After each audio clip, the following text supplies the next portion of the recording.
അല്ലാഹു സുബ്ഹാനഹു വ തആലയുടെ മഹത്തായ അനുഗ്രഹത്താൽ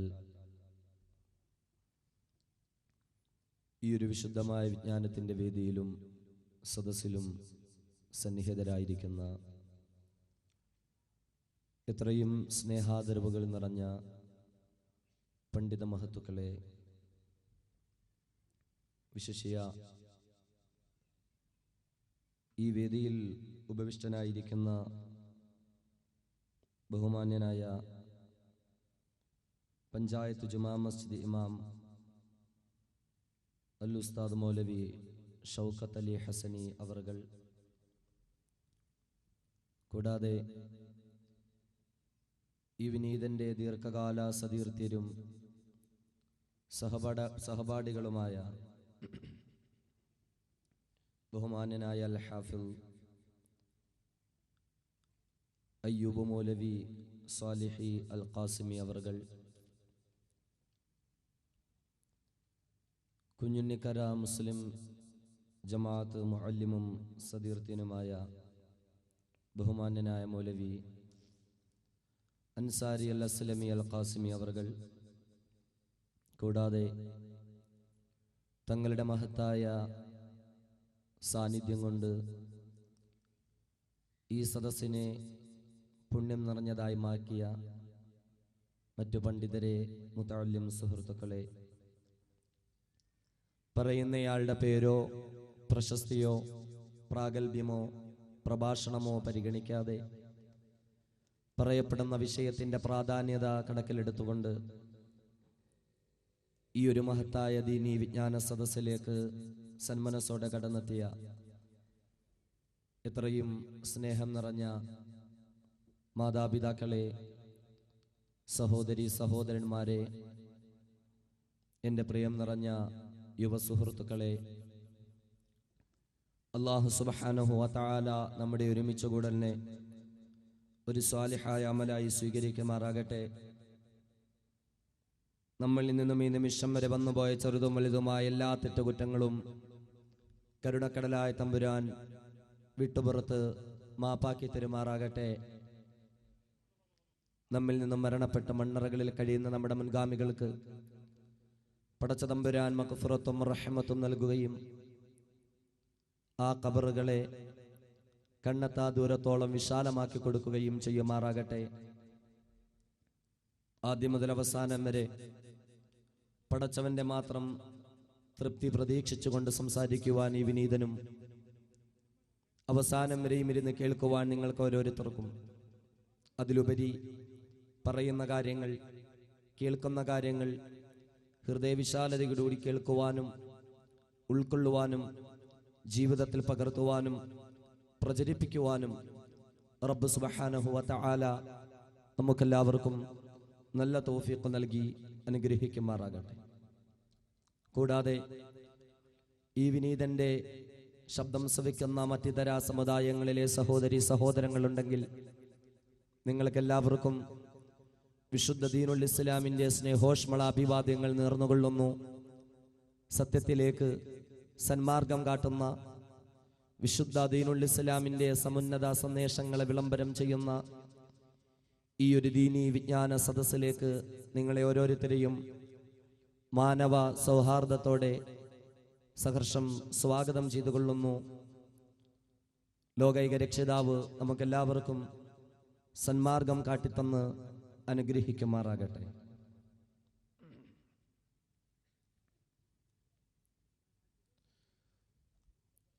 അള്ളാഹുവിന്റെ വിശുദ്ധ ഖുർആൻ നാം ഒന്ന് പഠനവിധേയമാക്കിയാൽ ആ ഖുർആനിൽ അല്ലാഹു സുബ്ഹാനഹു വ തആല ഒരുപാട് കാലഘട്ടങ്ങളെ പറ്റി നമുക്ക് പരിചയപ്പെടുത്തുന്നുണ്ട്.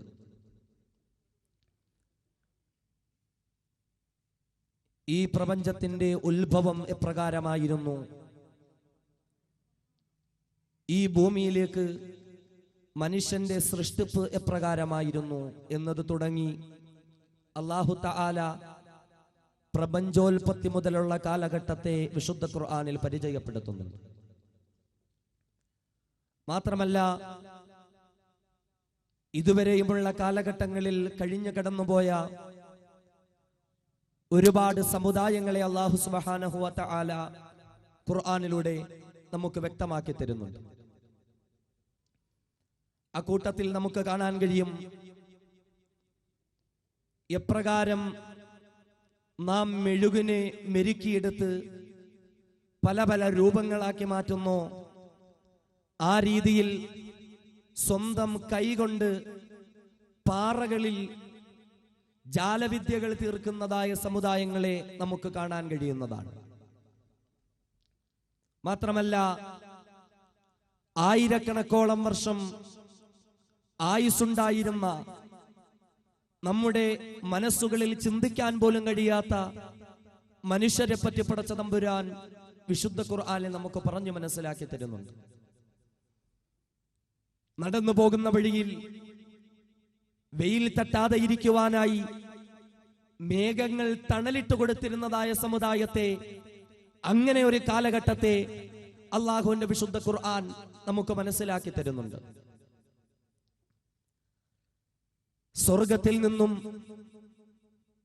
സ്വർഗീയ തളികകളിൽ വിഭവസമൃദ്ധമായ ഭക്ഷണം വിളമ്പപ്പെടുന്ന അനുഗ്രഹീതരായ സമുദായങ്ങളെ, കാലഘട്ടങ്ങളെ അള്ളാഹുവിന്റെ ഖുർആൻ നമുക്ക് പരിചയപ്പെടുത്തുന്നുണ്ട്. ഈ രീതിയിൽ വ്യത്യസ്തമായ പല കാലഘട്ടങ്ങളെയും പല സമുദായത്തെയും അള്ളാഹുവിന്റെ വിശുദ്ധ ഖുർആൻ നമുക്ക് വ്യക്തമായി പരിചയപ്പെടുത്തുന്നുണ്ട്. എന്ന് മാത്രമല്ല, ഇത്രത്തോളം കല്ലുകളെ പോലും സ്വന്തം കൈകൾ ഉപയോഗിച്ച് മെടഞ്ഞെടുത്തിരുന്ന, ആയിരക്കണക്കിന് വർഷങ്ങൾ ജീവിച്ചിരുന്ന, മേഘങ്ങൾ തണലിട്ട് കൊടുത്തിരുന്ന, സ്വർഗീയ ഭക്ഷണങ്ങൾ കഴിച്ചുകൊണ്ടിരുന്ന ഈ സമുദായങ്ങളെ പരിചയപ്പെടുത്തുമ്പോൾ ഈ സമുദായത്തിൽ ഉണ്ടായിരുന്ന പ്രശ്നങ്ങൾ എന്തെല്ലാമാണ്, ഈ സമുദായം നശിച്ചു പോകുവാനുള്ള കാരണങ്ങൾ എന്തെല്ലാമായിരുന്നു, ആ കാലഘട്ടങ്ങളിലെ പ്രധാനപ്പെട്ട അപകടങ്ങൾ എന്തെല്ലാമായിരുന്നു, അതും അള്ളാന്റെ ഖുർആൻ നമുക്ക് പറഞ്ഞ് മനസ്സിലാക്കി തരുന്നുണ്ട്. ശാരീരിക വിശുദ്ധി കൈവരിക്കാതെ സുന്ദരികളായ തരുണീ മണികൾ തങ്ങളുടെ മുന്നിലുള്ളപ്പോഴും അവരുമായി യാതൊരുവിധ ബന്ധങ്ങളും പുലർത്താതെ കണ്ണിന് കുളിർമയേകുന്ന ആൺകുട്ടികളായ ബാലന്മാരോട് പ്രകൃതി വിരുദ്ധമായ ലൈംഗിക നടപടികൾ സ്വീകരിക്കുന്ന ഒരു സമുദായത്തെ, ഒരു കാലഘട്ടത്തെ ഖുർആൻ പരിചയപ്പെടുത്തുന്നു. ആ കാലഘട്ടത്തിന്റെ അപകടം അതായിരുന്നു. സാമ്പത്തിക വിശുദ്ധി സൂക്ഷിക്കാതെ കച്ചവടങ്ങളിലും കൊടുക്കൽ വാങ്ങലുകളിലും കൃത്രിമമായ നിലപാടുകൾ കൈക്കൊണ്ട സമുദായത്തെ അള്ളാഹുവിന്റെ വിശുദ്ധ ഖുർആൻ പരിചയപ്പെടുത്തുന്നു. ആ കാലഘട്ടത്തിന്റെ അപകടം അതായിരുന്നു. ഏകനായ റബ്ബ് സുബ്ഹാനഹു വ തആല ഒരുപാട് അനുഗ്രഹങ്ങൾ വാരിക്കോരി കൊടുക്കുമ്പോഴും പടച്ച തമ്പുരാനെ മറന്നുകൊണ്ട് മൃഗങ്ങളെ ആരാധിച്ചിരുന്ന ഒരു സമുദായത്തെ പടച്ച തമ്പുരാൻ പരിചയപ്പെടുത്തുന്നു. ആ കാലഘട്ടത്തിന്റെ അപകടം അതായിരുന്നു. ഈ രീതിയിൽ പല പല കാലഘട്ടങ്ങളെയും ആ കാലഘട്ടങ്ങളിൽ ഉണ്ടായിരുന്ന അപകടങ്ങളെയും അള്ളാഹുവിന്റെ വിശുദ്ധ ഖുർആൻ വ്യക്തമായി നമുക്ക് പരിചയപ്പെടുത്തുമ്പോൾ നമുക്കിന്ന് ചർച്ച ചെയ്യാനുള്ള വിഷയം, നമ്മുടെ ഈ കാലഘട്ടത്തിന്റെ അപകടം എന്താണ്? നമ്മുടെ ഈ കാലഘട്ടത്തിൽ അപകടകാരികളായവർ ആരെല്ലാമാണ്? ഒരുപക്ഷെ നമുക്ക് തോന്നിയേക്കാം ഈ കാലഘട്ടത്തിന്റെ അപകടകാരികൾ അക്രമങ്ങൾ അഴിച്ചുവിടുന്നവരായേക്കുമെന്ന്. ഒരുപക്ഷെ നമുക്ക് തോന്നിയേക്കാം ഈ കാലഘട്ടത്തിന്റെ അപകടകാരികൾ വർഗീയ കലാപങ്ങൾ ഉണ്ടാക്കിയെടുത്തുകൊണ്ട് പാവപ്പെട്ട സമുദായങ്ങളെ ഉന്മൂലനം ചെയ്യാൻ ശ്രമിക്കുന്നവരാണെന്ന്. ഒരുപക്ഷെ നമുക്ക് തോന്നിയേക്കാം സ്ത്രീജനങ്ങളുടെ സഞ്ചാര സ്വാതന്ത്ര്യം പോലും നിഷേധിച്ചുകൊണ്ട് വഴിവക്കുകളിലും വാഹനങ്ങളിലും പതുങ്ങിയിരുന്നുകൊണ്ട് അവരെ പീഡിപ്പിക്കുന്നവരായിരിക്കാം കാലഘട്ടത്തിന്റെ അപകടകാരികളെന്ന്. എന്നാൽ മഹാനായ അഷ്റഫുൽ ഖൽഖ് നബി മുഹമ്മദ് മുസ്തഫ സ്വല്ലല്ലാഹു അലൈഹി വസല്ലമ തങ്ങൾ പരിചയപ്പെടുത്തുന്നു ഈ കാലഘട്ടത്തിന്റെ അപകടം എന്താണ്. മുൻകഴിഞ്ഞ സമുദായങ്ങൾ അവർ നശിച്ചു പോയതിന്റെ ആ കാലഘട്ടങ്ങളിലെ അപകടങ്ങൾ അള്ളാഹുവിന്റെ ഖുർആൻ വ്യക്തമായി നമുക്ക് വരച്ചു കാട്ടുമ്പോൾ മഹാനായ അഷ്റഫുൽ ഖൽഖ് നബി മുഹമ്മദ് മുസ്തഫ സ്വല്ലല്ലാഹു അലൈഹി വസല്ലമ തങ്ങളും നമുക്ക് വരച്ചു കാട്ടുന്നു ഈ കാലഘട്ടത്തിന്റെ അപകടം ഏതാണ്. ഈ കാലഘട്ടം നാശത്തിലേക്ക് പോയിക്കൊണ്ടിരിക്കുന്നതിന്റെ പ്രധാനമായ കാരണം ഏതാണ്. മഹാനായ അഷ്റഫുൽ ഖൽഖ് നബി മുഹമ്മദ് മുസ്തഫ സ്വല്ലല്ലാഹു അലൈഹി വസല്ലമ തങ്ങൾ ഈ ലോകത്തിന്റെ മുന്നിൽ അതിതാ തുറന്നു കാട്ടുകയാണ്. മഹാനായ റസൂലുള്ളാഹി സ്വല്ലല്ലാഹു അലൈഹി വസല്ലമ തങ്ങളുടെ അടുക്കലേക്ക് ഒരിക്കൽ മഹാനായ ജിബ്രീൽ അലൈഹിസ്സലാത്തു വസ്സലാം കടന്നു വരികയാ. എന്നിട്ട് മഹാനായ റസൂലുള്ളാഹി സ്വല്ലല്ലാഹു അലൈഹി വസല്ലമ തങ്ങളുടെ അടുക്കലേക്ക് വന്നിരുന്നു മഹാനായ മുഖറബുൽ അംലാഖ് ജിബ്രീൽ അലൈഹിസ്സലാത്തു വസ്സലാം പ്രിയപ്പെട്ട പ്രവാചക പുങ്കവരോട് ഈ ലോകത്തുണ്ടാകുന്നതായ മുഴുവൻ അപകടങ്ങളെ പറ്റിയും പറഞ്ഞു കൊടുക്കുകയാ, മുഴുവൻ ഫിത്നകളെ പറ്റിയും വിവരിച്ചു കൊടുക്കുകയാ. അല്ലാഹുവിന്റെ റസൂലും മുഴുവനും കേട്ടു മനസ്സിലാക്കി ഈ കാലഘട്ടങ്ങളിൽ ഉണ്ടാകുന്ന അപകടങ്ങൾ എന്താ. കാലഘട്ടത്തെ നാശത്തിലേക്ക് തള്ളിവിടുന്ന, സമുദായത്തിലെ മോശത്തരത്തിലേക്ക് തള്ളിവിടുന്ന, സമുദായത്തിനെ ഇല്ലായ്മയിലേക്ക് തള്ളിവിടുന്ന കാലഘട്ടത്തിന്റെ അപകടമേതാ. അല്ലാഹുവിന്റെ റസൂല് നമുക്ക് പറഞ്ഞു തരുന്നല്ലോ, ലികുല്ലി ഉമ്മത്തിൻ ഫിത്ന. അല്ലാഹുവിന്റെ ഹബീബ് പറയുന്നു, ഒരുപാട് സമുദായങ്ങൾ ഈ ലോകത്തേക്ക് വന്നു പോയിട്ടുണ്ട്. ഒരുപാട് ശക്തന്മാരായ സമുദായം കടന്നുപോയിട്ടുണ്ട്. ഒരുപാട് മല്ലന്മാരായ സമുദായം കടന്നുപോയിട്ടുണ്ട്. ഒരുപാട് അനുഗ്രഹങ്ങൾ കിട്ടിയ സമുദായം കടന്നുപോയിട്ടുണ്ട്. ഒരുപാട് ആയുസ്സുള്ള സമുദായം കടന്നുപോയിട്ടുണ്ട്. ഒരുപാട് കാലഘട്ടങ്ങൾ നമ്മിൽ നിന്ന് കടന്നുപോയിട്ടുണ്ട്. ഇന്ന് മാത്രമല്ല, ലികുല്ലി ഉമ്മത്തിൻ ഫിത്ന. ആ കാലഘട്ടങ്ങളിലെല്ലാം അവർക്കെല്ലാം പ്രത്യേക അപകടകരമായ കാര്യങ്ങളുണ്ടായിരുന്നു. ആ സമുദായത്തെയെല്ലാം നാശത്തിലേക്ക് തള്ളിവിടുന്ന ഒരുപാട് കാര്യങ്ങള് ആ സമുദായത്തിൽ സംഭവിച്ചിട്ടുണ്ടായിരുന്നു. ലികുല്ലി ഉമ്മത്തിൻ ഫിത്ന. അങ്ങനെ ഒരുപാട് സമുദായങ്ങളില് പലവിധമായ കാലഘട്ടങ്ങളില് പലവിധമായ ആപത്തായ കാര്യങ്ങൾ കടന്നുകൂടിയിട്ടുണ്ട്. ആ ആപത്തായ കാര്യങ്ങളാ അവരെ നാശത്തിലേക്ക് തള്ളിവിട്ടത്. എന്നിട്ട് അല്ലാഹുവിന്റെ റസൂൽ പറഞ്ഞു തരുന്നു, വഫിത്നതു ഉമ്മത്തി. എന്നാൽ എന്റെ സമുദായത്തിന്റെ അപകടം എന്താണെന്നറിയുമോ? എന്റെ സമുദായത്തെ നശിപ്പിച്ചു കളയുന്ന, എന്റെ സമുദായത്തെ ഇല്ലാതാക്കി കളയുന്ന, എന്റെ ഈ കാലഘട്ടത്തെ നാശത്തിന്റെ പടുകുഴിയിലേക്ക് തള്ളിയിട്ട് കളയുന്ന ആ അപകടം എന്തെന്നറിയുമോ? അല്ലാഹുവിന്റെ ഹബീബ് പരിചയപ്പെടുത്തുന്നു, വഫിത്നതു ഉമ്മത്തി. എന്റെ സമുദായത്തിന്റെ അപകടമെന്ന് പറയുന്നത്, നാം നിലനിൽക്കുന്ന ഈ കാലഘട്ടത്തിന്റെ അപകടമെന്ന് പറയുന്നത് അൽമാൽ. അല്ലാഹുവിന്റെ റസൂല് പറയുന്നു, അത് സമ്പത്താണ്. അതേ കാലഘട്ടത്തിന്റെ അപകടം സമ്പത്താണ്. ഈ നൂറ്റാണ്ടിന്റെ അപകടം സമ്പത്താണ്. ഈ സമുദായത്തിന്റെ അപകടം സമ്പത്താണ്. അതേ സാമ്പത്തിക ലാഭത്തിന് വേണ്ടി എന്തും ചെയ്യാൻ മടിക്കാത്ത മനുഷ്യരെ നാം കാണുന്നല്ലോ. സമ്പത്ത് വാരിക്കൂട്ടാൻ വേണ്ടി എന്ത് വൃത്തികേടും ചെയ്യുന്ന സമുദായത്തെ നമ്മൾ കാണുന്നല്ലോ. തൊട്ടടുത്ത് കിടക്കുന്ന ദരിദ്രമായ രാഷ്ട്രത്തിന്റെ മേൽ കിരാതമായ അക്രമങ്ങൾ നടത്തുന്ന പലവിധ രാഷ്ട്രങ്ങളെ നമ്മൾ കാണുന്നല്ലോ. എന്തിനു വേണ്ടിയാ? അല്ലാഹുവിന്റെ ഹബീബ് പഠിപ്പിച്ചതുപോലെ അൽമാൽ, സമ്പത്തിന് വേണ്ടി, സാമ്പത്തിക ലാഭത്തിന് വേണ്ടി തൊട്ടടുത്ത് കിടക്കുന്ന പാവപ്പെട്ട രാഷ്ട്രത്തെ എല്ലാം ഇല്ലായ്മ ചെയ്യാൻ മടിക്കാത്ത മനുഷ്യരെ നാം കാണുന്ന കാലഘട്ടമാ. വേണ്ട സഹോദരങ്ങളെ, തൊട്ടടുത്ത് നാം ഒന്ന് ചിന്തിച്ചു നോക്കുക. നാം സ്ഥിതികൊള്ളുന്നതായ, നാം നിലകൊള്ളുന്നതായ ഈ എറണാകുളം ജില്ലയിൽ തന്നെയാണല്ലോ.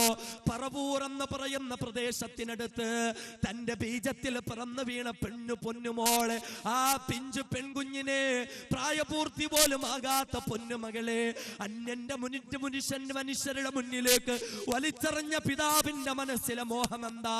ഹബീബായ റസൂൽ പറഞ്ഞ പോലെ അൽമാൽ, പണത്തിന് വേണ്ടി സ്വന്തം പെൺമകളെ പോലും അന്യന്റെ മുന്നിലേക്ക് വലിച്ചെറിഞ്ഞു കൊടുക്കുന്ന പിതാവ്. ആ പെൺകുഞ്ഞിന് ഓരോ കാമപ്രാന്ത് പിടിച്ചവന്മാര് മാറി മാറി വലിച്ചു കീറുമ്പോഴും തനിക്ക് കിട്ടാൻ പോകുന്ന ആ പണക്കെട്ടിന്റെ വലിപ്പമോർത്തുകൊണ്ട് ആ മുറിക്ക് പിറകില്, ആ മുറിക്ക് പുറത്തായിട്ട് നിന്നുകൊണ്ട് പുഞ്ചിരിയോടുകൂടി കാവൽ നിൽക്കുന്ന പിതാവ്. ആ പിതാവിന്റെ മനസ്സിന്റെ ആഗ്രഹം എന്താ? ഹബീബായ റസൂൽ പറഞ്ഞ പോലെ അൽമാൽ, പണത്തിന് വേണ്ടിയാ, പണത്തിന് വേണ്ടിയാ, പണത്തിന് വേണ്ടിയാ. എന്റെ പ്രിയപ്പെട്ട സമുദായമേ, ഒന്ന് ചിന്തിക്കുക. മുസ്ലിം സമുദായത്തിൽപ്പെട്ട ഒരു പെണ്ണല്ലയോ 18ഓളം ചെറുപ്പക്കാരുടെ ഭാര്യയായി ജീവിച്ചത്, 18ഓളം പുരുഷന്മാരുടെ ഭാര്യയായി ജീവിതം കൊടുത്തിരുന്ന, അവരോടൊപ്പമെല്ലാം ഭാര്യയെ പോലെ ജീവിച്ചിരുന്ന ആ പെണ്ണിന്റെ മനസ്സിന്റെ ആഗ്രഹം എന്താ? അല്ലാഹുവിന്റെ റസൂൽ പരിചയപ്പെടുത്തിയ പോലെ അൽമാൽ, പണമാണ്, പണമാണ്, പണമാ. എന്റെ സഹോദരങ്ങളെ, ഇന്നത്തെ ദിവസത്തെ പത്രം നാം ഒന്നെടുത്തു നോക്കണേ. നമുക്കൊന്ന് കാണാൻ കഴിയുന്നതാ ഇന്നത്തെ സായാഹ്ന പത്രത്തിലെ വാർത്തയാ. ഒരു പേരമകനതാ സ്വന്തം മുത്തശ്ശിയുടെ കൈകാലുകൾ അടിച്ചൊടിച്ചിരിക്കുകയാ. ഒരു കസേര ഉയർത്തിപ്പിടിച്ചുകൊണ്ട് ഏതൊരു മാതൃതുല്യമായ സ്നേഹം കൊടുക്കണോ, ഏതൊരു മാതാവിനെ പോറ്റി വളർത്തണോ, അങ്ങനെയുള്ള മുത്തശ്ശിയുടെ നേരേക്ക് കസേര ഉയർത്തിക്കൊണ്ട് ആ മാതൃതുല്യമായ ആ വൃദ്ധയായ സഹോദരിയുടെ കൈകാലുകൾ അടിച്ചൊടിച്ചതെന്തിനാ? അല്ലാഹുവിന്റെ ഹബീബ് പറഞ്ഞ പോലെ അൽമാൽ, അതും പണത്തിന് വേണ്ടിയാ, പണത്തിന് വേണ്ടിയാ, പണത്തിന് വേണ്ടിയാ.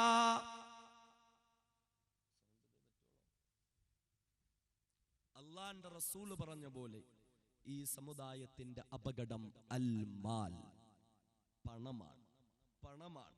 എവിടെയും പ്രശ്നം പണം, ലോകം മുഴുവനും പ്രശ്നം പണം, കുടുംബം മുഴുവനും പ്രശ്നം പണം.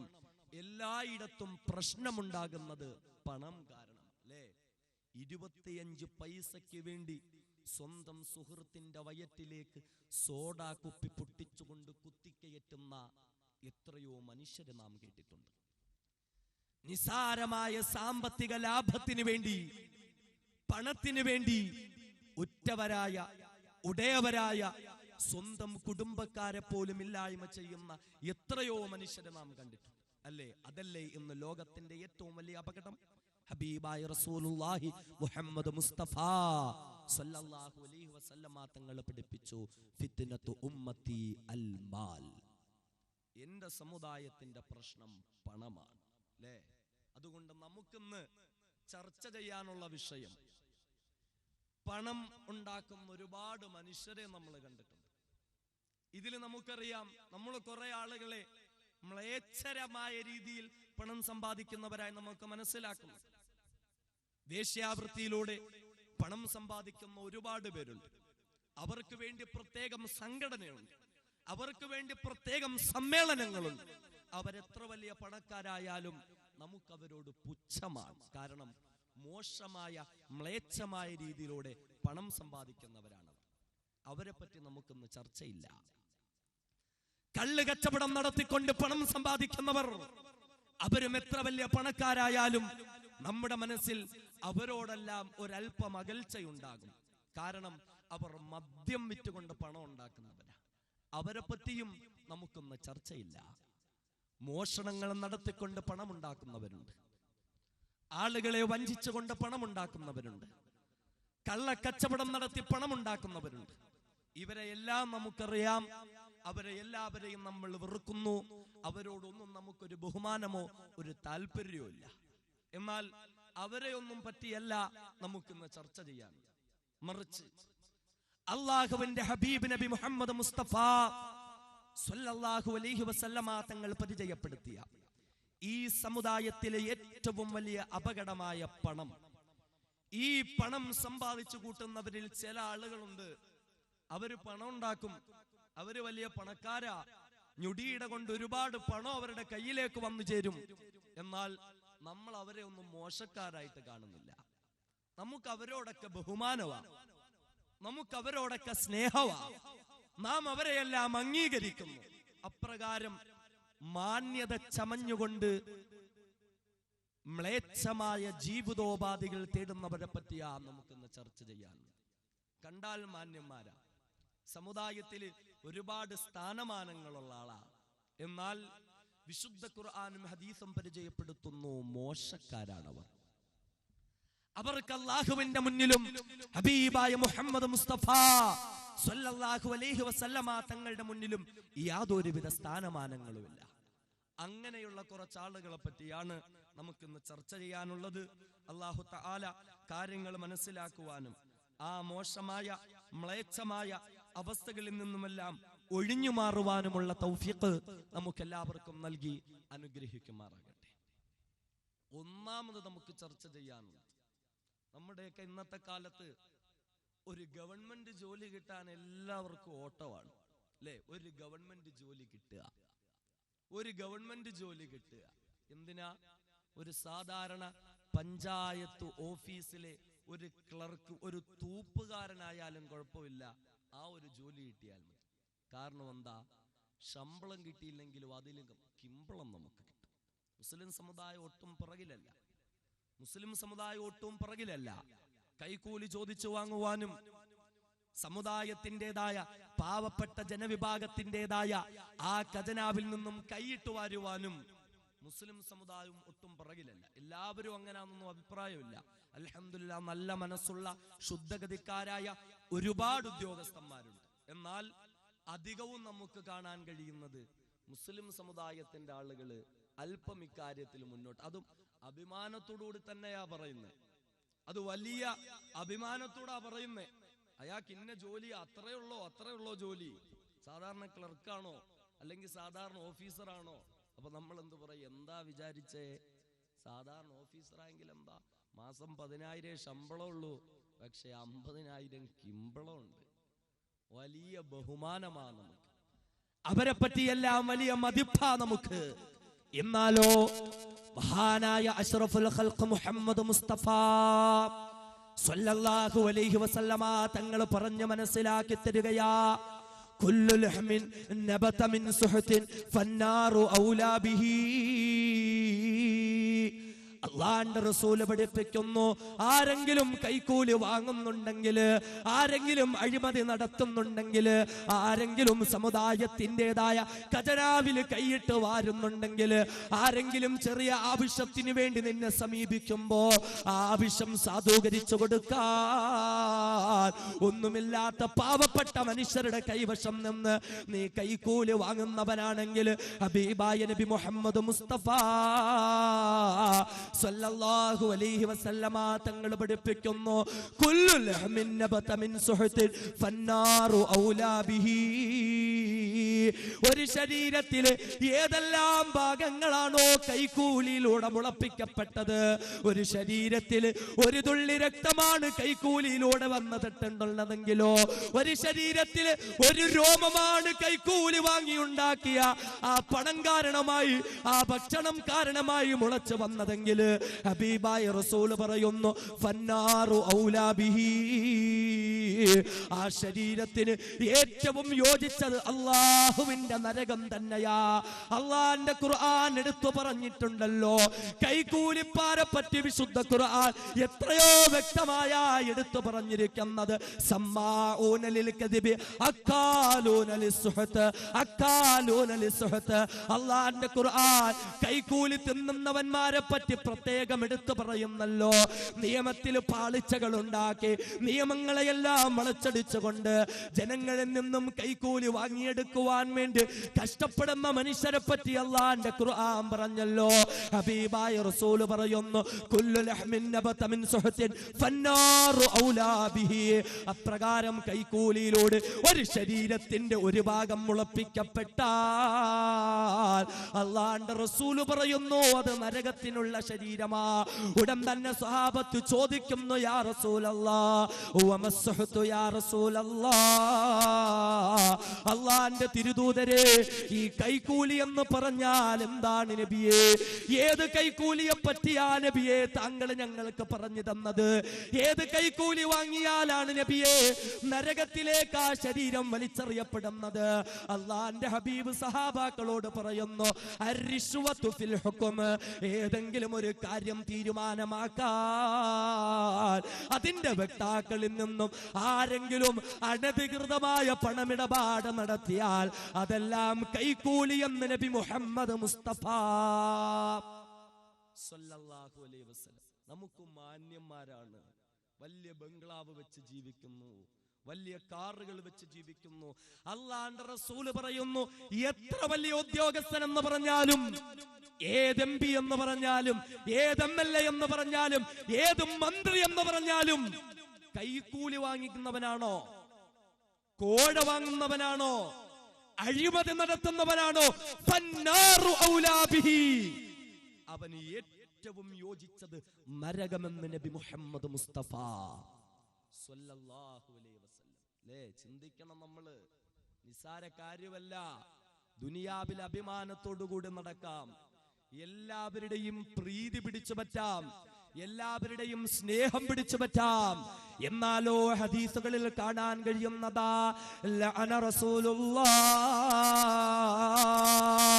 അല്ലാഹുവിന്റെ റസൂലിന്റെ ശാപമുണ്ടാകുകയാ. ആരുടെയെല്ലാം മേലാണെന്നറിയുമോ? അർറാശി വൽ മുർതശി അർറായിശി അർറായിശ യഅനില്ലദീ യംശി ബൈനഹുമാ. അല്ലാഹുവിന്റെ റസൂൽ ഇതാ അല്ലാഹുവിന്റെ റസൂലിനെ പറ്റി പരിചയപ്പെടുത്തുകയാ. ലഅന റസൂലുള്ളാഹ്, അല്ലാഹുവിന്റെ റസൂലിന്റെ ശാപമുണ്ടാവുകയാ. ആർക്കാണെന്നറിയുമോ? അർറാശി വൽ മുർതശി, ആരെല്ലാം കൈക്കൂലി ആവശ്യപ്പെടുന്നോ ആ കൈക്കൂലി ആവശ്യപ്പെടുന്നവന് അല്ലാഹുവിന്റെ റസൂലിന്റെ ശാപമുണ്ടാവുകയാ. കൈക്കൂലി ആവശ്യപ്പെടുന്നവൻ മാത്രമല്ലല്ലോ, പിന്നെയോ തനിക്കിലേക്ക് വന്നു ചേരാത്ത ഒരു കാര്യത്തിന് വേണ്ടി, തനിക്ക് യോഗ്യതയില്ലാത്ത ഒരു കാര്യത്തിന് വേണ്ടി, താൻ തെറ്റുകാരനല്ല എന്ന് വരുത്തി തീർക്കുവാൻ വേണ്ടി ആരെങ്കിലും കൈക്കൂലി കൊടുത്താൽ അല്ലാഹുവിന്റെ റസൂലിന്റെ ശാപമിതാ കൈക്കൂലി കൊടുക്കുന്നവന്റെ മേലും ഉണ്ടാവുകയാ. എന്റെ സഹോദരങ്ങളെ ഒന്നറിയണോ, നമ്മുടേതായ കാര്യങ്ങളല്ല എങ്കിൽ, നമ്മുടെ അവകാശങ്ങളല്ല എങ്കിൽ, ഇന്ന് അഴിമതിയിൽ മുങ്ങിക്കിടക്കുന്നതായ ഉദ്യോഗസ്ഥന്മാരെ വരുതിയിലാക്കാൻ ഏറ്റവും എളുപ്പമായ മാർഗം കൈക്കൂലി കൊടുക്കലാണല്ലോ. എന്നാൽ അല്ലാഹുവിന്റെ റസൂല് പറയുന്നു, അപ്രകാരം കൈക്കൂലി കൊടുത്താൽ അല്ലാഹുവിന്റെ റസൂലിന്റെ ശാപമിതാ അവനുണ്ടാവുകയാ. ആര് കൈക്കൂലി വാങ്ങുന്നോ, ആര് കൈക്കൂലി കൊടുക്കുന്നോ, അല്ലാഹുവിന്റെ റസൂലിന്റെ ശാപമുണ്ടാവുകയാ. ഇവർക്ക് മാത്രമല്ല, ഒരു മനുഷ്യൻ കൈക്കൂലി കൊടുക്കുന്നില്ല, ഒരു മനുഷ്യൻ ഇതാ കൈക്കൂലി വാങ്ങുന്നുമില്ല, കൈക്കൂലി കൊടുക്കുന്നവനുമല്ല, കൈക്കൂലി വാങ്ങുന്നവനുമല്ല. എന്നാലോ അല്ലാഹുവിന്റെ റസൂല് മൂന്നാമത് പ്രത്യേകം എടുത്തു പറഞ്ഞ കാര്യമാ. മൂന്നാമത് ഹബീബായ റസൂല് ശപിച്ചിരിക്കുന്നതാരെയാ? അർറായിശ യഅനില്ലദീ യംശി ബൈനഹുമാ. കൈക്കൂലി വാങ്ങിയില്ല എങ്കിലും, കൈക്കൂലി കൊടുത്തില്ല എങ്കിലും, കൈക്കൂലി കൊടുക്കുന്നവന്റെയും കൈക്കൂലി വാങ്ങുന്നവന്റെയും ഇടയിൽ മീഡിയേറ്ററായി ജോലി ചെയ്തവനുണ്ടല്ലോ, ഇടയിൽ മധ്യവർത്തിയായി ജോലി ചെയ്തവനുണ്ടല്ലോ, ഉദ്യോഗസ്ഥനെ പരിചയപ്പെടുത്തി കൊടുത്തവനുണ്ടല്ലോ, കൈക്കൂലി കൊടുത്ത് വശത്താക്കാമെന്ന ഉപായം പറഞ്ഞു കൊടുത്തവനുണ്ടല്ലോ. അല്ലാഹുവിന്റെ ഹബീബിന്റെ ശാപവിതാ മൂവരുടെ മേലും ഉണ്ടാവുകയാ. എന്റെ സഹോദരങ്ങളെ അറിയുക, ഇപ്രകാരം നമ്മൾ കൈക്കൂലിയുടെ വക്താക്കളായി മാറിയാൽ, ഇപ്രകാരം നമ്മൾ അഴിമതിയെ പ്രോത്സാഹിപ്പിക്കുന്നവരായി മാറിയാൽ അല്ലാഹുവിന്റെ റസൂലിന്റെ ശാപം നമുക്കുണ്ടാവുകയാ. അല്ലാഹുവിന്റെ റസൂലിന്റെ ശാപമുണ്ടായാലോ അല്ലാഹുവിന്റെ തന്നെ ശാപം നമുക്കുണ്ടാവുകയാ. അല്ലാഹുവിന്റെ ശാപം വരുത്തി തീർത്തിട്ട് എത്ര വലിയ പണക്കാരൻ എന്ന് പറഞ്ഞാലും, എത്ര വലിയ സുഖ സൗകര്യങ്ങളുടെ നടുവിൽ സുഖലോലുപതയുടെ പറുദീസയിൽ വിരാജിക്കുന്നവനെന്ന് പറഞ്ഞാലും, ആരുടെയെങ്കിലും മേൽ അള്ളാന്റെ ശാപമുണ്ടായാൽ അള്ളാന്റെ ഖുർആൻ പറയുന്നു, ഫലൻ തജിദ ലഹു സബീലാ, ഇല്ല ഇല്ല, അവന് പിന്നെ രക്ഷാമാർഗമില്ല എന്ന് ഖുർആൻ. അള്ളാന്റെ ശാപം, റസൂലുള്ളാന്റെ ശാപം. കൈക്കൂലി കൊടുക്കുന്നവൻ, കൈക്കൂലി വാങ്ങുന്നവൻ, ഏജന്റായിട്ട് നിൽക്കുന്നവർ നമ്മൾ ചിലപ്പോ അങ്ങനെയൊക്കെ ആകെ പോകാറുണ്ട്. ഒരു 100 രൂപ ചുരുട്ടി അങ്ങ് കൈ കൊടുത്തേക്കടെ, പ്രശ്നമൊക്കെ അങ്ങ് തീരും. ഉപായം പറഞ്ഞു കൊടുക്കും നമ്മള്. പ്രശ്നവാ, ശാപവാ, അള്ളാന്റെ റസൂലിന്റെ ശാപം നമുക്കുണ്ടാവുകയാ അല്ലേ? കൈക്കൂലിക്കാര്, ഇന്നിപ്പോ കൈക്കൂലിക്കാർക്ക് പ്രശ്നമൊന്നുമില്ല. എത്ര വലിയ അഴിമതി നടത്തിയാലും, എത്ര കോടികൾ മുക്കിയെന്ന് പറഞ്ഞാലും രക്ഷപ്പെടാൻ മാർഗമുണ്ട്. കാരണം എല്ലാവരും വലിയ മന്ത്രിമാരൊക്കെ ആണല്ലോ. പിന്നെന്താ രക്ഷപ്പെടാൻ പ്രശ്നം? പിന്നെ രക്ഷപ്പെടാൻ എന്താ പ്രശ്നം? ന്യായങ്ങളൊക്കെ പറഞ്ഞ് അവർക്ക് രക്ഷപ്പെടാം. ഓരോ വിധ ന്യായങ്ങൾ പറഞ്ഞ് രക്ഷപ്പെടാം. എന്നാൽ അതുകൊണ്ട് കാര്യമില്ല. ദുനിയാവിൽ രക്ഷപ്പെടാം, ദുനിയാവിലെ വാറന്റ് ഒഴിവാക്കിയേക്കാം, ദുനിയാവിലെ ചങ്ങലകളെ വലിച്ചെറിയാൻ നിനക്ക് പറ്റിയേക്കാം, ദുനിയാവിലേതായ കാരാഗ്രഹങ്ങളിൽ നിന്നും നിനക്ക് എങ്ങനെയെങ്കിലും സ്വാധീനങ്ങൾ ഉപയോഗിച്ച് രക്ഷപ്പെടാൻ പറ്റിയേക്കാം. എന്നാൽ ഓർത്തോ, ദുനിയാവിലെ നിനക്ക് ആ രക്ഷയുള്ളൂ, ദുനിയാവിലാണ് നീ വാറണ്ടിൽ നിന്ന് രക്ഷപ്പെടുന്നത്. എന്നാലോ അള്ളാന്റെ സമക്ഷത്തിലേക്ക് ചെന്നാൽ ഹബീബായ റസൂലുള്ളാ പരിചയപ്പെടുത്തുന്നു, കൈക്കൂലിക്കാരനെങ്ങാനും അള്ളാന്റെ സമക്ഷത്തിലേക്ക് പോയാൽ ഹബീബായ റസൂല് പരിചയപ്പെടുത്തുന്നു, ശുദ്ധത്തെ യസാറുഹു ഇലാ യമീനിഹി, കൈക്കൂലി വാങ്ങിയവൻ അള്ളാന്റെ കോടതിയിലേക്ക് പോയാൽ ഹബീബായ റസൂല് പരിചയപ്പെടുത്തുന്നു, അവന്റെ 2 കൈകളും ഇതാ കൂട്ടിക്കെട്ടുകയാ. ദുനിയാവിലേതുപോലെയല്ല, പിന്നെയോ പടച്ച തമ്പുരാനിതാ അവനെ വിലങ്ങ് വെക്കുകയാ. 2 കൈകളും കൂട്ടിക്കെട്ടിക്കൊണ്ട് ലോകത്തുള്ള മുഴുവൻ മനുഷ്യരുടെയും മുന്നിലൂടെ അവനെ നടത്തുകയാ. എന്നിട്ടോ സുമ്മ റുമിയ ഇലാ ജഹന്നം, എന്നിട്ട് നരകത്തിലേക്ക് അവനെ വലിച്ചെറിയുകയാ. അള്ളാന്റെ കോടതിയിലുള്ള, അള്ളാഹുവിന്റെ കോടതിയിലുള്ള വിധികൾക്ക് എന്റെ സഹോദരങ്ങളെ അറിയണേ. ദുനിയാവിലെത്ര കൈക്കൂലി വാങ്ങിയാലും, ദുനിയാവിലെത്ര കോടയിടപാട് നടത്തിയാലും, നിന്നെ സപ്പോർട്ട് ചെയ്യാൻ പാർട്ടി വക്താക്കളുണ്ടടാ, നിനക്ക് രക്ഷപ്പെടാൻ ഒരു കേരള പിറവി എന്ന ദിവസമുണ്ടടാ. എന്നാൽ അള്ളാന്റെ കോടതിയിലേക്ക് പോയാൽ കൈകൂലിക്കാരനെയെല്ലാം പിടിച്ചു വെച്ചിട്ട് ശുദ്ധത്തി യസാറുഹു ഇലാ യമീനിഹി, അല്ലാഹു തആല 2 കൈകളും ഇതാ വിലങ്ങിടുകയാ. 2 കൈകളും വിലങ്ങിട്ടുകൊണ്ട് കൊണ്ടുപോകുകയാ ഇലാ ജഹന്നം. അള്ളാഹുവിന്റെ കാരാഗ്രഹമുണ്ടല്ലോ, അള്ളാഹുവിന്റെ ശിക്ഷയുടെ ഭവനമുണ്ടല്ലോ, അങ്ങനെയുള്ളതായ നരകത്തിലേക്ക് പടച്ച തമ്പുരാൻ വലിച്ചെറിയുകയാ. എന്നിട്ടും തീർന്നില്ലല്ലോ. ഇന്നൊരു ദിവസം ജയിലിൽ കിടന്നാൽ മതി, ഇന്ന് 2 മാസം ജയിലിൽ കിടന്നാൽ മതി, 1 വർഷം പോലും കിടക്കണ്ട, അതിനു മുന്നിൽ നിനക്ക് രക്ഷപ്പെടാൻ സാധിച്ചേക്കാം. എന്നാൽ അറിയുമോ, അള്ളാന്റെ ജയിലിലേക്ക് കൈക്കൂലിക്കാരനെ വലിച്ചെറിഞ്ഞാൽ ഹബീബായ റസൂല് പറയുന്നു, ഫലം യബ്ലുഗ് തഅറഹാ, അവനാ നരകത്തിൻ്റെതായ അടിത്തട്ടിൽ പോലും എത്തുകയില്ല. എപ്പോഴാ? 500 വർഷം കഴിഞ്ഞാലും അവനാ നരകത്തിന്റെ അടിത്തട്ടിലേക്ക് എത്തുകയില്ല.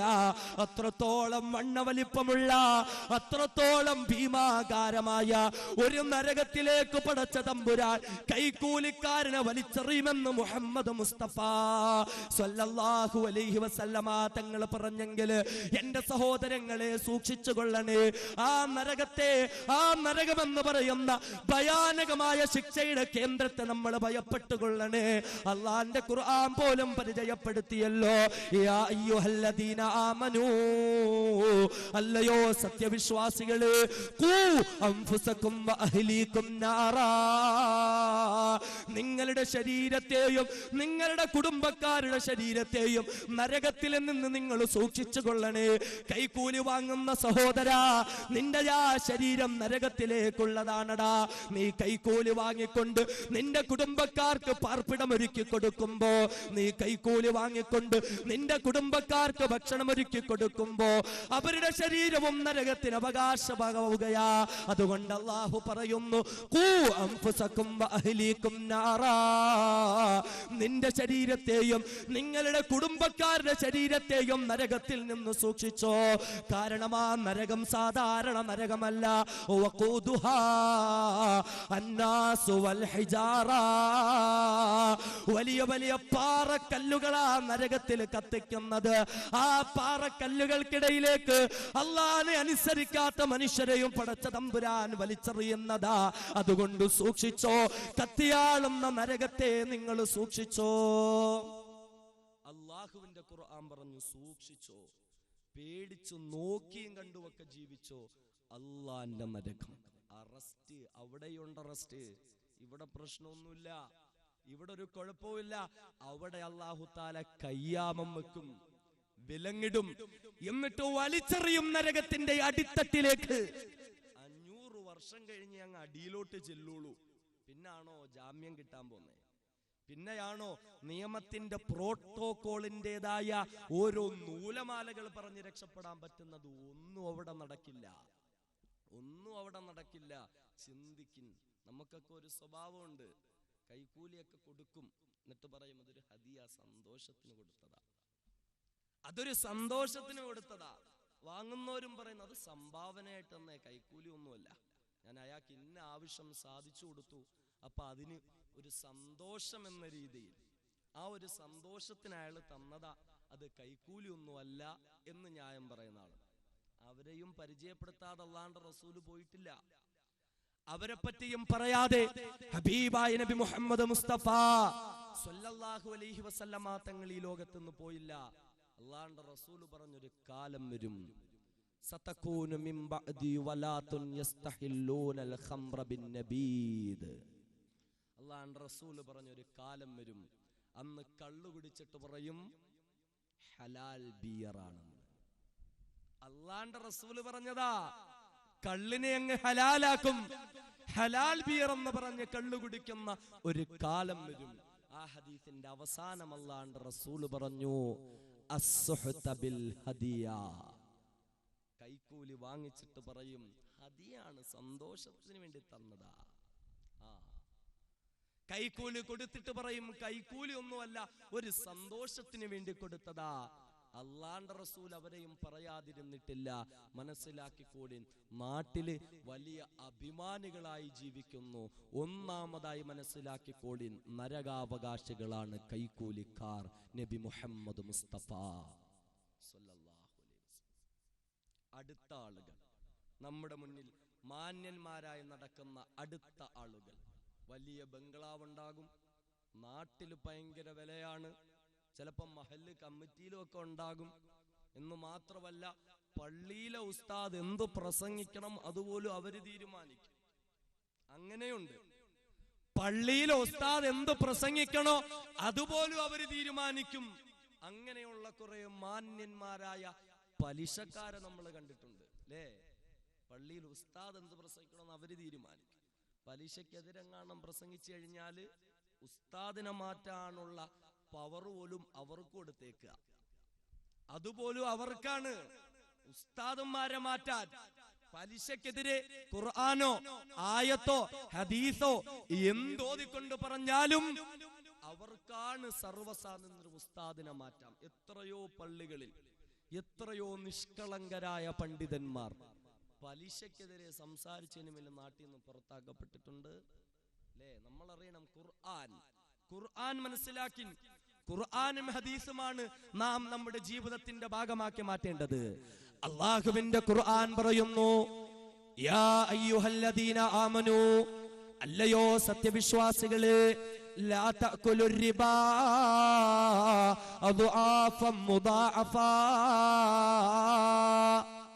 ഇരട്ടിക്കിരട്ടിയായി നിങ്ങൾക്ക് ലാഭമുണ്ടാക്കി തരുന്ന, ഇരട്ടിക്കിരട്ടിയായി നിങ്ങൾക്ക് പണമുണ്ടാക്കി തരുന്ന പലിശ എന്ന് പറയുന്ന മ്ലേച്ഛമായ കാര്യത്തോട് നിങ്ങൾ അടുക്കല്ലേ, ആ പലിശ നിങ്ങൾ തിന്നല്ലേ. അല്ലാഹനെ നിങ്ങൾ ഭയപ്പെട്ടോ, അല്ലാഹനെ ഭയപ്പെട്ടുകൊണ്ട് നിങ്ങൾ ജീവിച്ചോ. ഇന്നല്ലാഹ ഖബീറും ബിമാ തഅമലൂൻ, നീയൊക്കെ എന്തെല്ലാം ചെയ്യുന്നോ നാളെയാ അല്ലാഹന്റെ മുന്നിലേക്ക് വരേണ്ടവരാ നിങ്ങള്.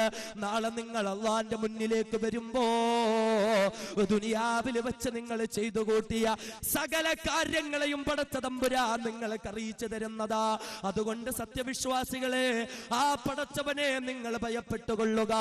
അല്ലാഹനെ ഭയപ്പെട്ടുകൊണ്ട് പലിശ തിന്നാതെ, പലിശയുമായി ബന്ധമില്ലാതെ, പലിശയുമായി യാതൊരുവിധ ബന്ധവും പുലർത്താതെ അല്ലാഹനെ ഭയപ്പെട്ടുകൊണ്ട് നിങ്ങൾ ജീവിക്കുക എന്ന് ഖുർആൻ ഈ ആയത്തങ്ങാണം ഒരു പള്ളിയിലെ ഉസ്താദും ഓതിയാൽ, ഈ ആയത്തങ്ങാണം പ്രബോധകന്മാരോ പ്രഭാഷകന്മാരോ പാരായണം ചെയ്താൽ, എന്റെ സഹോദരങ്ങളെ, അധികം പേർക്കും ഇഷ്ടമാകുന്നില്ലല്ലോ. പലിശക്കെതിരെ പ്രസംഗിക്കുന്നത് ഇഷ്ടമാകുന്നില്ലല്ലോ. ഉസ്താദിനെതിരെ പിന്നെ യുദ്ധപ്രഖ്യാപനം നടത്തുകയാ, ഉസ്താദിനെ പിന്നെ പുറത്താക്കാനുള്ള പരിശ്രമം നടത്തുകയാ. ഇന്ന് ഉസ്താദിനെ പുറത്താക്കാൻ കഴിഞ്ഞേക്കാം, ഇന്ന് അങ്ങനെയുള്ളവരെ താറടിച്ച് കാട്ടാൻ കഴിഞ്ഞേക്കാം.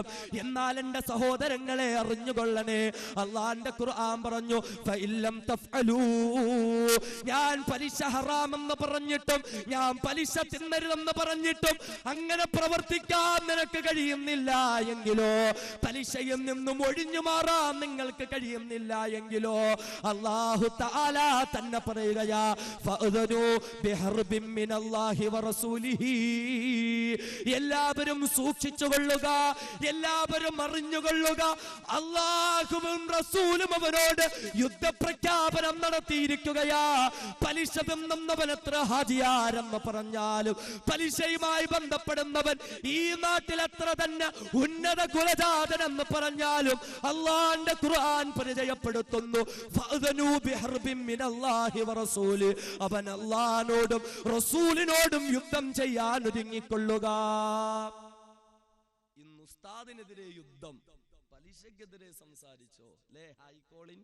ആയിക്കോളിൻ, അള്ളങ്ങ് വിട്ടേക്കും, നാളെ പിടിക്കും പടച്ച തമ്പുരാൻ. വാ, എന്നോട് യുദ്ധം ചെയ്യാൻ വരും. പലിശക്കാരെ അള്ള വിളിക്കുന്നു, എന്നോട് വരും നിങ്ങൾ യുദ്ധം ചെയ്യാൻ. ധൈര്യമുണ്ടോ അള്ളാനോട് യുദ്ധം ചെയ്യാൻ? ധൈര്യമുണ്ടോ അള്ളാനോട് യുദ്ധം ചെയ്യാൻ? നിസ്സാര കാര്യമല്ല. പലിശക്കാർക്കുന്ന സ്ഥാനം. എറണാകുളം ജില്ലയിൽ തന്നെ ഒരു ഭാഗത്ത് പ്രസംഗത്തിന് വന്നപ്പോ ഒരാൾ വന്നിങ്ങനെ പരിചയപ്പെട്ടു. എന്നിട്ട് പറഞ്ഞു, ഉസ്താദേ, ഞാൻ ഈ മഹല്ലിൽ 10 വർഷത്തോളം പ്രസിഡന്റ് ആയിരുന്നു. അവസാനം ജോലി ട്രാൻസ്ഫർ ആയപ്പോ, ജോലി മാറ്റം വന്നപ്പോ എനിക്ക് വിടേണ്ടി വന്നു. അപ്പൊ ഞാൻ ചോദിച്ചു, എന്താ ജോലി? തൊട്ടടുത്തുള്ള ബാങ്കിന്റെ മാനേജരാണ് ഞാൻ. 10 വർഷം ഒരു മഹല്ലിന്റെ പ്രസിഡന്റ് ആരാ? ഒരു ബാങ്ക് മാനേജർ. നമ്മൾ സ്ഥാനം കൊടുക്കുകയാണ്, നമ്മൾ സ്ഥാനമാനങ്ങൾ കൊടുക്കുക. ഒരു പലിശക്കാരന് ദീൻ കൊടുത്ത സ്ഥാനം എന്താ? ഒരു പലിശക്കാരന് ദീൻ കൊടുത്ത സ്ഥാനം എന്താ? ചിന്തിക്കണം, അറിയൻ സഹോദരങ്ങളെ. ഖുർആനിലേക്കും ഹദീസുകളിലേക്കും നമ്മൾ മടങ്ങി, ദീനിന്റേതായ വിജ്ഞാപനങ്ങളിലേക്ക് നമ്മൾ മടങ്ങുവിൻ. ഒരു പലിശക്കാരന് അല്ലാഹുവിന്റെ റസൂൽ കൊടുത്ത സ്ഥാനം, ഒരു പലിശക്കാരന് അല്ലാഹു തആല കൊടുക്കുന്ന സ്ഥാനം. ഇന്ന് ആയിരക്കണക്കിന് രൂപ പലിശ വാങ്ങുന്നവർക്ക് വല്ലാത്ത സ്ഥാനവാ. പലിശയെല്ലാം വാങ്ങിക്കൂട്ടിയിട്ട് ഒരുപാട് ബംഗ്ലാവുകൾ കെട്ടിയുണ്ടാക്കുന്നവർ, വിലയുയർന്ന ലക്ഷങ്ങൾ രൂപ വില വരുന്നതായ കാറിൽ കറങ്ങി നടക്കുന്നവർ, നാട്ടിലവർക്ക് സ്ഥാനമാ, നാട്ടിലവർക്ക് വല്ലാത്ത വിലയാ. എന്നാൽ അറിയുമോ, അല്ലാഹുവിന്റെ റസൂൽ നബി മുഹമ്മദ് മുസ്തഫ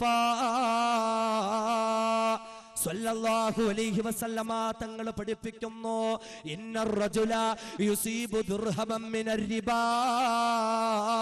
നിശ്ചയമായും ഒരു മനുഷ്യനുണ്ടല്ലോ, അവന്റെ കോടാനു കോടി രൂപ സമ്പാദ്യത്തില് ഒരു രൂപയെങ്ങാനും പലിശയുടെ സമ്പാദ്യമായി മാറിയാൽ, കോടിക്കണക്കിന് രൂപയുള്ള കോടീശ്വരനായ ഒരു മനുഷ്യൻ അവന്റെ സമ്പാദ്യത്തിൽ ഒരു രൂപയെങ്ങാനും പലിശയുടെ രൂപയായി മാറിയാൽ, ഇന്നർ റജുല യുസീബു ദിർഹമൻ മിനർ റിബാ അഅ്ലമു ഇൻദല്ലാഹി ഫിൽ ഖതീബ അഅ്ലമു ഇൻദല്ലാഹി ഫിൽ ഖതീഅ, അവൻ അല്ലാഹുവിന്റെ അടുക്കൽ അവൻ ചെയ്യുന്ന തെറ്റിനുള്ള സ്ഥാനം അത് ഏറ്റവും വലിയ തെറ്റാ. ആരെക്കാട്ടിലും എന്നറിയുമോ? അല്ലാഹുവിന്റെ റസൂൽ പറയുന്നു, മിൻ സിത്തിൻ വസലാസീന സനിയ യസ്നിഹർ റജുലു. അല്ലാഹുവിന്റെ റസൂൽ പറയുന്നു, 36 വേശ്യ പെണ്ണുങ്ങളുണ്ടല്ലോ, 36 പുരുഷന്മാരുമായി വ്യഭിചാരം നടത്തിയ, മാനം വെട്ടി ജീവിക്കുന്നതായ, അന്യന്റെ മുന്നിൽ ശരീരം പണയം വെക്കുന്നതായ വേശ്യ പെണ്ണുങ്ങളുണ്ടല്ലോ, ആ വേശ്യ പെണ്ണുങ്ങളെക്കാട്ടിലും മോശമായ, നിന്ദ്യനായ, നികൃഷ്ടനായ മനുഷ്യനാണ് ഒരു രൂപയെങ്കിലും പലിശ വാങ്ങിത്തുന്നവനെന്ന് മഹാനായ അഷ്റഫുൽ ഖൽഖ് നബി മുഹമ്മദ് മുസ്തഫ സ്വല്ലല്ലാഹു അലൈഹി വസല്ലം. വേശ്യ പെണ്ണുങ്ങൾ അല്ലേ? നമ്മുടെയൊക്കെ നാടുകളില് ഏതെങ്കിലും ചെറ്റക്കൂരകളില് പണമില്ലാത്തതിന്റെ പേരില് ലക്ഷക്കണക്കിന് രൂപ സ്ത്രീധനം ആവശ്യപ്പെടുന്നവർക്കോടൊപ്പം ഒരു ജീവിതം നയിക്കാൻ പറ്റാത്തതിന്റെ പേരില് അവസാനം വികാര വിചാരങ്ങളെല്ലാം അതിനടിമപ്പെട്ടുകൊണ്ട് അന്യ പുരുഷനോടൊപ്പം ഒളിച്ചോടുന്ന നമ്മുടെ പെൺകുട്ടികളെ മഹല്ലിൽ നിന്ന് പുറത്താക്കും അല്ലേ? അന്യനോട് ബന്ധം സ്ഥാപിച്ചതിന്റെ പേരിൽ, ശരീരം വിറ്റുതൊലച്ചതിന്റെ പേരിൽ.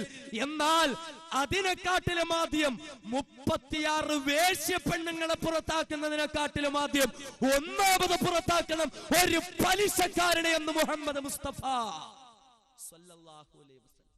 36 വേശ്യ പെണ്ണുങ്ങള്, വ്യഭിചാരികള്, ശരീരം മറ്റുള്ളവർക്ക് വിൽക്കുന്നവര്, അവരെക്കാട്ടിലും മോശക്കാരനാണ് ഒരു രൂപ പലിശ വാങ്ങുന്നവനെന്ന് നബി മുഹമ്മദ് മുസ്തഫ സ്വല്ലല്ലാഹു അലൈഹി വസല്ലം. ചിന്തിക്കും നമ്മളൊക്കെ എവിടെയാ? മുസ്ലിം സമുദായം എവിടെയാ? ഇന്ന് പലിശ വാങ്ങുന്നവനും മുസ്ലിമാ അല്ലേ? പലിശക്കാരനും ഇന്ന് ഹാജിയാരാ.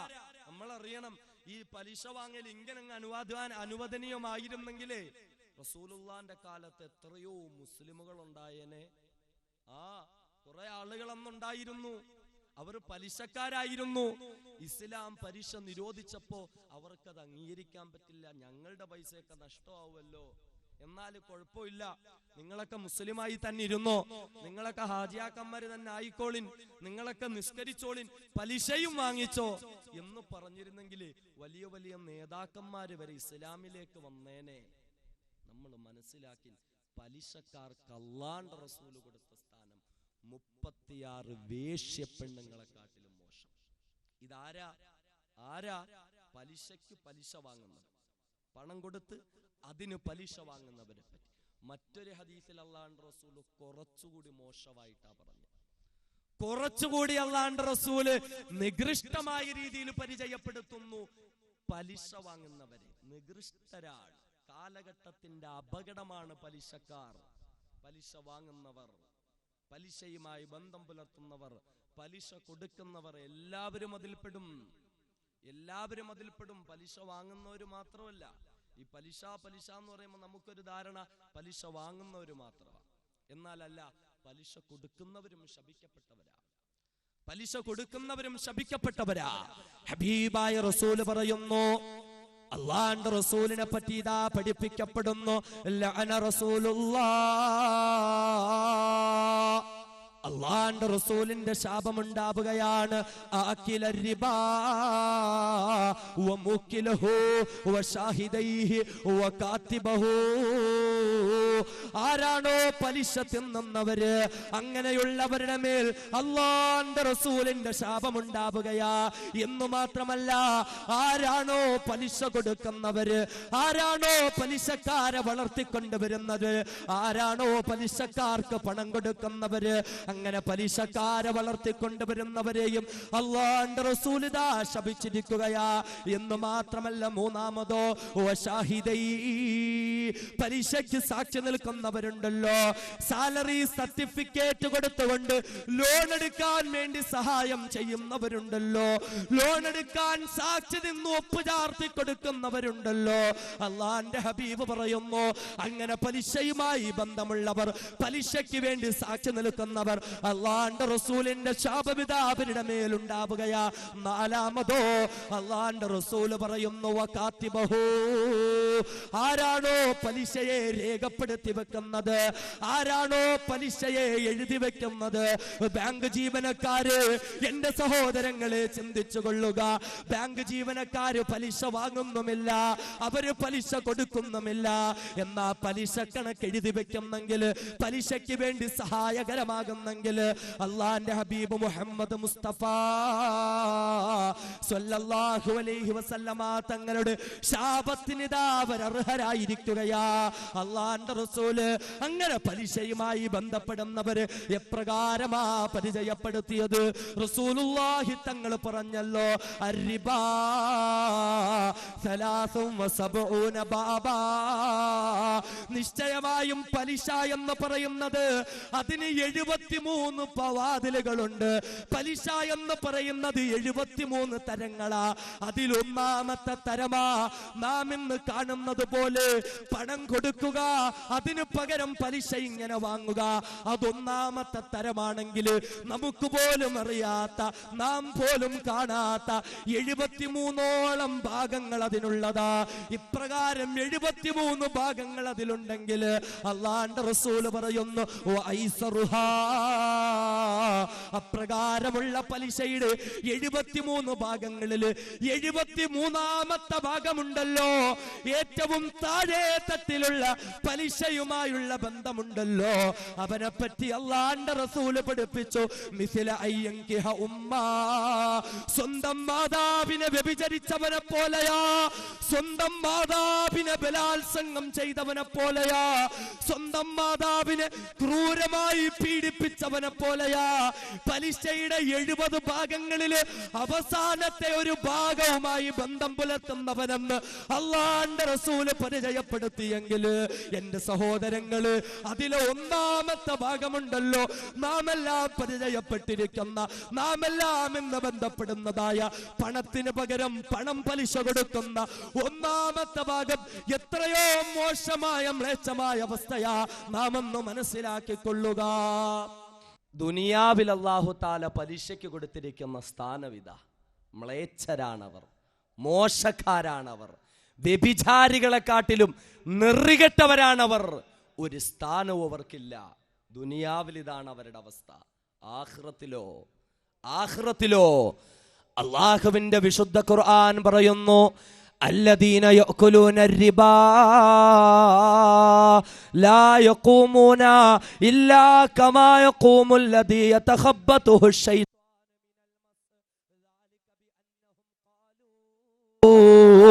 إنما البيع مثل الربا وأحل الله البيع وحرم الربا. അല്ലാഹു തആല ഇതാ പറഞ്ഞു മനസ്സിലാക്കി തരുന്നു, അല്ലദീന യഅകുലൂന റിബാ, ദുനിയാവില് പലിശ തിന്നു കുംഭവീർപ്പിച്ചവന്മാരുണ്ടല്ലോ, ദുനിയാവില് പലിശയോടുകൂടി ഉയർന്ന കാറുകളിൽ കയറി സഞ്ചരിച്ചവന്മാരുണ്ടല്ലോ, ദുനിയാവില് പലിശ വാങ്ങിക്കൊണ്ട് വലിയ വലിയ മാളികകൾ ആളുകൾ വെച്ചുല്ലസിച്ചവന്മാരുണ്ടല്ലോ, ദുനിയാവില് പലിശയിലൂടെ ഒരുപാട് സ്വാധീനങ്ങൾ ഉണ്ടാക്കിയെടുത്തവന്മാരുണ്ടല്ലോ. അല്ലാഹു തആല പറയുന്നു, അങ്ങനെയുള്ള പലിശക്കാർ ലാ യഖൂമൂന ഇല്ലാ കമാ യഖൂമുൽ ലദീ യതഖബ്ബതുഹു ശൈത്വാനു മിനൽ മസ്. നാളെ ആഖിറത്തില് അല്ലാഹുവിന്റെ കോടതിയിലേക്ക് അവർ ഹാജരാക്കപ്പെടുമ്പോ, വിചാരണയുടെ വിതുമ്പുന്ന നിമിഷങ്ങളിലേക്ക് അവരെ വിളിച്ചു ചേർക്കപ്പെടുമ്പോ അല്ലാഹു പറയുന്നു, ലാ യഖൂമൂൻ ഇല്ലാ കമാ യഖൂമുൽ ലദീ യതഖബ്ബതുഹു ശൈത്വാനു മിനൽ മസ്. അങ്ങനെയുള്ള ആളുകളുണ്ടല്ലോ, പിശാചിന്റെ ബാധയേറ്റവന്മാരെ പോലെ കാലുകളെല്ലാം ആടി ഉലഞ്ഞുകൊണ്ട്, കണ്ണുകളെല്ലാം കരഞ്ഞ് ചുമന്ന് കലങ്ങിക്കൊണ്ട്, നാവുകളെല്ലാം പുറത്തേക്ക് നീട്ടിയിട്ടുകൊണ്ട്, കള്ളുകുടിച്ചവന്മാരെ പോലെ, പിശാചിന്റെ ബാധയേറ്റവന്മാരെ പോലെ മോശമായി മ്ലേച്ഛമായി നാളെ മഹ്ശറയിൽ കോടാനുകോടി മനുഷ്യരുടെ മുന്നിൽ നിന്ദ്യമായ അവസ്ഥയിലാ അവര് ഹാജരാക്കപ്പെടുന്നത്. കാരണമെന്താ? അവര് നിസ്കരിക്കാത്തത് കൊണ്ടല്ല, കാരണമെന്താ? നോമ്പ് പിടിക്കാത്തത് കൊണ്ടല്ല, അവര് വ്യഭിചരിച്ചത് കൊണ്ടല്ല, അവര് വേറെ എന്തെങ്കിലും തെറ്റ് ചെയ്തത് കൊണ്ടല്ല. പിന്നെ എന്തുകൊണ്ടാ? പിശാചിന്റെ ബാധയേറ്റതുപോലെ അവർ ഇപ്രകാരം വരേണ്ടി വരുന്നത്. അല്ലാഹു തന്നെ പറയുന്നല്ലോ, ذلك بأنهم قالوا إنما البيع مثل الربا. ഇപ്രകാരം പലിശ വാങ്ങുമ്പോഴും ഇപ്രകാരം പലിശയുമായി ബന്ധപ്പെടുമ്പോഴും അവർക്കുണ്ടായിരുന്ന ന്യായീകരണം എന്താ? ഇത് വെറും ബിസിനസ് ആണല്ലോ, ഇതെന്റെ ഉപജീവന മാർഗമാണല്ലോ, ഇതെന്റെ ജീവിതോപാധിയാണല്ലോ എന്ന് പറഞ്ഞുകൊണ്ട് പലിശയെ ബിസിനസ് ആക്കി മാറ്റിയ മനുഷ്യ, നീ ഓർത്തുകൊള്ളുക, ഈ കാരണം കൊണ്ടാ നിനക്ക് നാളെ അല്ലാഹുവിന്റെ അടുക്കലേക്ക് കടന്നു വരുമ്പോ കാലുകളെല്ലാം ആടിക്കുഴഞ്ഞുകൊണ്ട്, ശരീരത്തിന് യാതൊരുവിധ നിയന്ത്രണവുമില്ലാതെ നിന്റെ ശരീരമാസകലം കുഴഞ്ഞുകൊണ്ട് നീ നാളെ പുനരുദ്ധാരണം നടത്തപ്പെടുന്നതെന്ന് ഖുർആൻ. ഇപ്രകാരം പലിശയെ ബിസിനസിന്റെ പേര് പറഞ്ഞാരെങ്കിലും ചെയ്യുന്നുണ്ടെങ്കിൽ അല്ലാഹു തന്നെ പറഞ്ഞു തരുന്നു, വഅഹല്ലല്ലാഹുൽ ബൈഅ വഹറമർ റിബാ. അല്ലാഹു കച്ചവടത്തെ ഹലാലാക്കി, അതേ പടച്ച തമ്പുരാൻ കച്ചവടം ചെയ്യാനുള്ള അനുവാദം നൽകി. എന്നാ പലിശ അല്ലാഹു ഹറാമാക്കിയടോ. ആ ഹറാമ് പറഞ്ഞുകൊണ്ട് ഒരിക്കലും നീ കച്ചവടം ചെയ്യേണ്ട, ഒരിക്കലും നീ കച്ചവടമെന്ന് പറഞ്ഞുകൊണ്ട് പലിശയുമായി ബന്ധപ്പെടേണ്ട എന്ന് അല്ലാഹുവിന്റെ വിശുദ്ധ ഖുർആൻ.